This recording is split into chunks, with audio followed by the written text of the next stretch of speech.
So the big news, Nico Gonzalez, deal agreed, documents being exchanged today with the possibility of Nico Gonzalez doing his medical this evening or first thing tomorrow morning. But the transfer deadline day merry-go-round looks to have started because there are 3 players from Newcastle who are linked away before the end of the window. And Newcastle set not to stop at Nico. There could be 1, possibly 2 more through the door before the end of the window. If you're new around here, I'm Adam. This is 2 for Joy. Get down there, like, hype, subscribe, do all the good things. But most of all, be sure to join the debate in the chat. Hit me up and let me know what you think of the transfer speculation, of how you think Ross Wilson is handling the end of this window, and what you think Matias Fernandez-Pardo can do with these new signings. Otherwise, guys, let's get into it.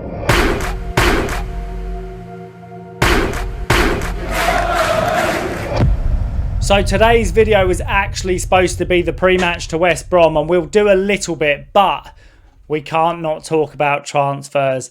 And I have to say, I am excited with Pep Guardiola's labelled Mini Rodri seemingly on his way to Newcastle this evening to do a medical. I couldn't be happier. Nico Gonzalez. The thing with this deal, David Ornstein put this out 45 minutes ago. We're now 5:30. A deal has been reached for the 24-year-old at 52 million, comprising of a 48 million pound fixed fee and 4 million in add-ons. Bearing in mind that Manchester City only paid 50 million for him themselves. They're almost breaking even, but obviously Maresca doesn't see what Pep did see. I'm so excited for this signing. I think he fixes that midfield double pivot. He excels us into a new range with his technical ability. But the big news is that Newcastle could possibly be looking to get 3 players out of the door before this window ends. And the linked speculation is Joelinton, Joe Willock and Nick Woltemade. And I know this speculation has been floating around all summer, and I don't think it will be all 3 that leave. But I think we possibly could see 1, maybe 2, depending on how Ross Wilson perceives the transfer market for bringing signings in. And I think the way that this will work is pretty much, if we have the available sources to be able to bring in targets, we may see people move the other way. So I'd fully expect if we see a Joe Willock deal agreed or a Joelinton deal agreed, then we'll definitely be bringing in another centre midfielder. And if we see a Nick Woltemade loan or a Nick Woltemade permanent move to Germany, we will definitely bring in another striker. And it's exciting. It is really exciting. Realistically, Newcastle never really are involved in this transfer deadline day merry-go-round.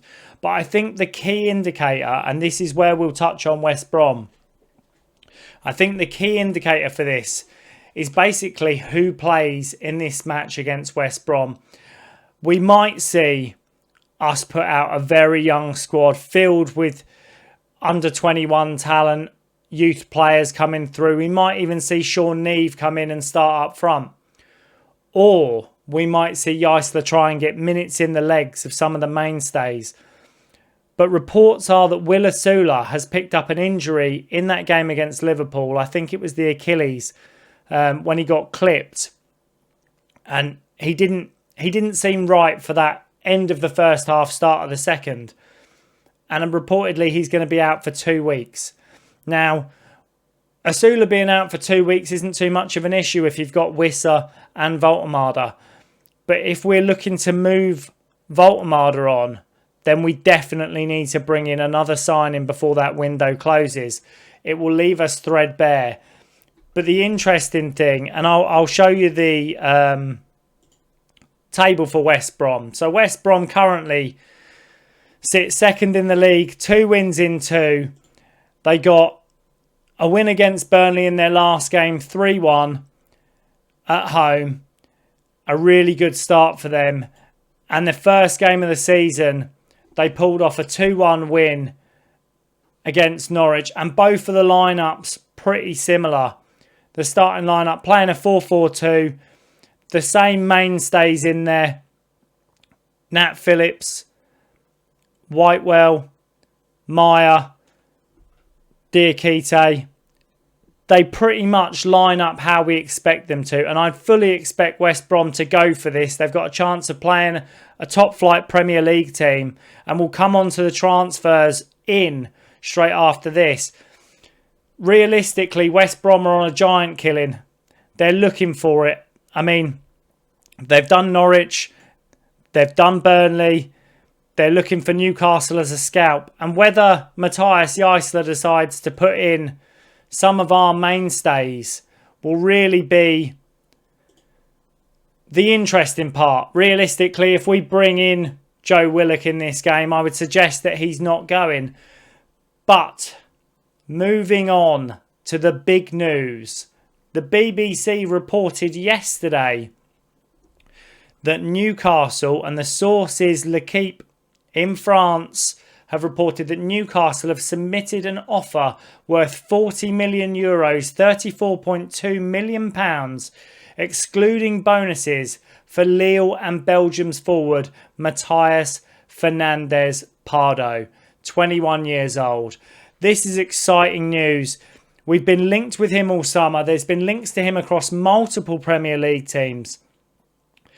He's seen as a left winger, but can play versatilely across the left, as a 10, the right, and as a striker. He's a very versatile young player with a very high ceiling, much more proven track record than the other guys we've brought in so far. But there are also still links to us bringing in a striker, and the names are so varied with who's being linked to us, and they are, I want to say, really soft links, so we're not going to touch too much. They're obviously similar targets along the lines of Delap. I'd be very surprised if we go for an established, experienced striker at this point. I think, if I'm honest, it'll be a young, up-and-coming, prosperous talent, and the price would have to be right for us to move. The interesting thing will be in the West Brom game, do we see Nick Woltemade start up front? And I would suggest if we do, nobody's looking to do a deal on Nick Woltemade if he plays tomorrow. The possibility of getting injured, Matias Fernandez-Pardo, I don't think would put him out there if there's a possibility of him getting injured and not passing a fitness test if we are looking to move him on. All will be revealed when we see the lineup against West Brom as to how strong these links really are. But the news at Newcastle is breaking, and breaking so quickly. Obviously, we were linked to Nkunku, who has now agreed a deal with RB Leipzig and looks to be doing his medical. That's set to be a done deal. There is breaking news pretty much everywhere.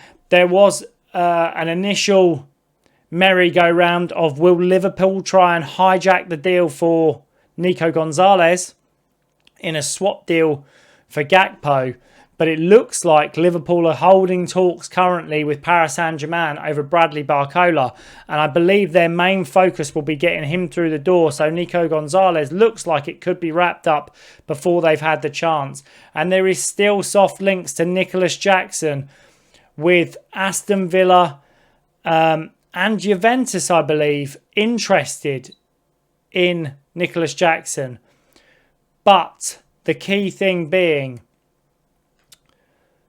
Nicholas Jackson won't move on a loan. It has to be a permanent deal for Chelsea to be interested. So it's a tough deal to get done if Newcastle wanted to do it. I think Nicholas Jackson is the right mould of player. I'm just not sure he's the right player for Newcastle. But it could reinvigorate his career. The only thing that puts me off Jackson is the package that Chelsea want is £65 million. Not euros, pounds. And I believe that is a stretch too far for Newcastle United. The transfer merry-go-round is wild at the moment. Like I say, let me know in the comments what you think. Sorry, I've got news updating as we're talking. But do you think Ross Wilson has had a stellar window if he can get Nico Gonzalez through the door? Personally, I have to give him credit. I didn't see this one coming off. I genuinely thought he was going to be snatched away from us. Do you think Newcastle bring in a number 10 before this window closes? And most of all, can you see a player on his way out and Newcastle bringing in a striker or a right winger before this window closes? At the moment, I would say no. In Newcastle fashion, we won't get these deals done. But Nico Gonzalez coming through fills me with hope that Newcastle can revolutionise this team for Matias Fernandez-Pardo before this window closes. And Newcastle could be left in a position where the prospect of doing something special this season could well be on the cards. Let me know in the comments, guys. Like, hype, subscribe, do all the good things. The time is positive for Newcastle. The future is bright. The future is black and white. Come on, guys. Get on board. And I'll see you in the next one.